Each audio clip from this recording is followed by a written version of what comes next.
بسم اللہ الرحمن الرحیم۔ محشر میں منکروں کی ذرا شکل دیکھنا، ارے محشر میں منکروں کی ذرا شکل دیکھنا، صدیق جب اٹھیں گے رسول خدا کے ساتھ۔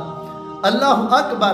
آج سیدنا صدیق اکبر پر انگلیاں اٹھانے والے، ان کے ایمان میں شک کرنے والے، یاد رکھیں سیدنا صدیق اکبر رضی اللہ تعالیٰ عنہ واحد صحابی ہیں کہ جن کی صحابیت قرآن سے ثابت ہے۔ اگر کوئی تاجدار صداقت، پیکر عشق و وفا، خلیفہ اول بلا فضل سیدنا صدیق اکبر رضی اللہ تعالیٰ عنہ کی صحابیت کا انکار کرتا ہے تو وہ بندہ دائرہ اسلام سے خارج ہو جاتا ہے۔ اور یہ صرف ایک شعر نہیں ہے، جامع ترمذی شریف کی حدیث پاک ہے۔ حضرت عبداللہ ابن عمر رضی اللہ تعالیٰ عنہ راوی ہیں، فرماتے ہیں محبوب علیہ السلام مسجد میں داخل ہوئے۔ جب مسجد میں داخل ہوئے تو انداز کیا تھا؟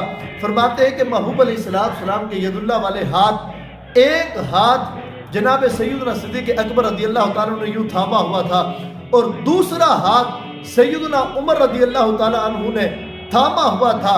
فرماتے ہیں کہ جب داخل ہوئے محبوب علیہ السلام نے فرمایا ہاکذا نبعث یوم القیامہ، فرمایا او میرے غلاموں اس منظر کو یاد کر لو، اس منظر کو غور سے دیکھ لو۔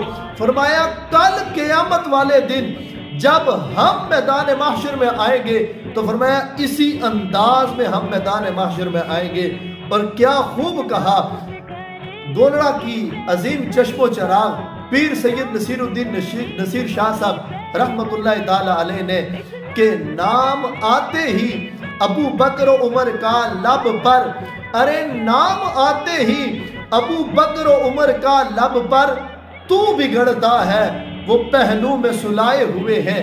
آج اگر سیدنا صدیق اکبر رضی اللہ تعالیٰ عنہ کی ذات پر انگلیاں اٹھاتے ہو تو اتنا دیکھ لو ان کا پتہ کیا ہے، ان کا ایڈریس کیا ہے۔